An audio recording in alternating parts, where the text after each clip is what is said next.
I'm showing you how easily you can make my healthier gluten-free version of the famous Starbucks Bliss bar. They're naturally sweetened and made gluten-free with almond and oat flour. One of the secrets to making these bars so delicious is adding orange zest. So just take an orange and use your zesting grater and go ahead and just zest the outside peel. And you want to just get the orange part. You don't want to go any deeper into the white part because that's where it becomes more bitter. And then you want to end up with about 1 tablespoon of orange zest. And it's going to start smelling really good in your kitchen. And then we can set this aside. To make our cookie dough, we want to first blend together our wet ingredients and our sweeteners. We're going to start with 1/2 cup of cashew butter, and you could use almond butter instead. And this is going to make it rich and creamy, and it's a healthier substitute to butter. And then we'll add 1/4 cup of maple syrup, 1/4 cup of coconut sugar, 1 teaspoon of vanilla extract. And to ramp up the orange flavor, I'm going to add 1/8 teaspoon of some orange extract. Now this is quite strong, so you'll want to use it very sparingly. And our tablespoon of orange zest.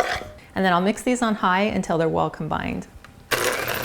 And now that it's really well mixed, we can go ahead and add in 1 egg. And then we'll mix just until that egg is incorporated.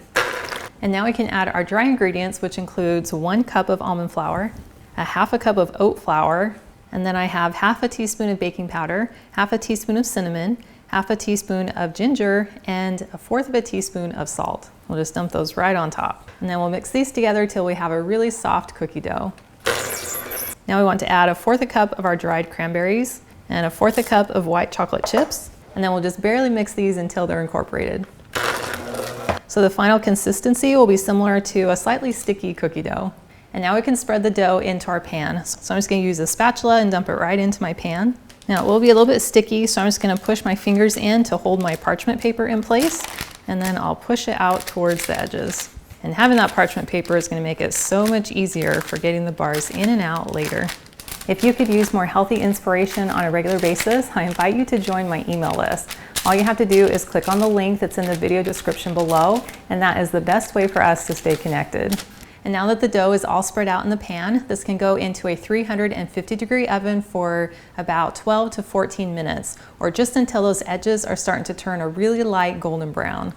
So here's a batch that I baked earlier, and as soon as the pan came out of the oven, I allowed it to rest on my counter until it was cool, and then I placed it into my fridge so that it could cool completely.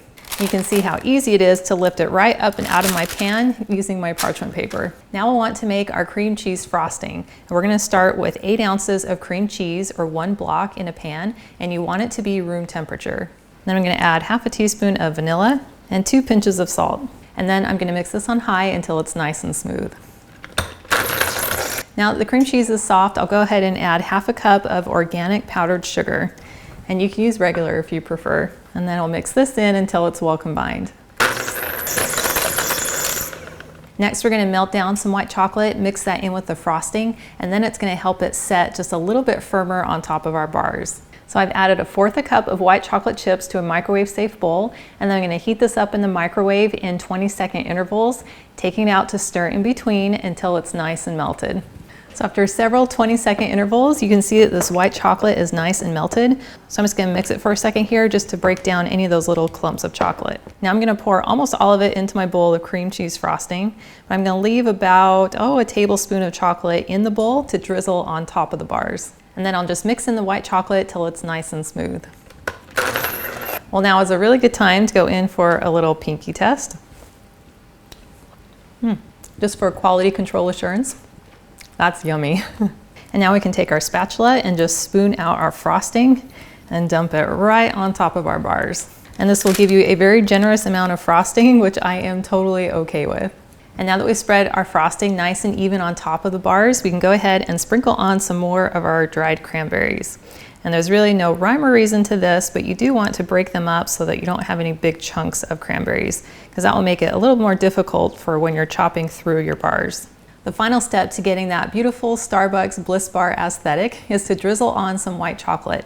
So I'm just going to take about the tablespoon of white chocolate still in my bowl, and then I'm going to add in 1/2 teaspoon of some coconut oil because I want to dilute that chocolate so it's a little bit thinner. And then I'll put this back in the microwave for about 15 seconds just to melt down the oil and the chocolate. So now I'm just going to mix this together till it's nice and smooth. And softening the chocolate with the coconut oil will keep it from cracking when you're cutting through your bars after it cools. And then we can simply drizzle it on top of the bars. And it creates that beautiful striping across your dark cranberries.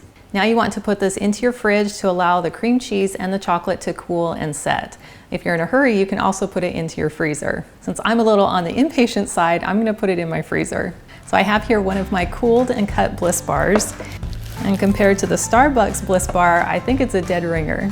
They both have that delicious thick cookie layer, and then they get the thick layer of cream cheese frosting with the cranberries on top and the white chocolate drizzle. But the real question is, how does it taste? So good. That tastes incredible.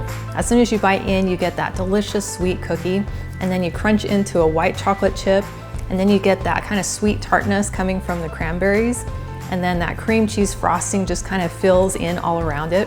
And then you get just a little bit of crunch coming from the white chocolate on top. Compared to the Starbucks Bliss bar, I love the added depth of flavor that you get from the coconut sugar and the maple syrup, as well as from that oat flour and the almond flour, compared to the refined white sugar and flour that's in the Starbucks version.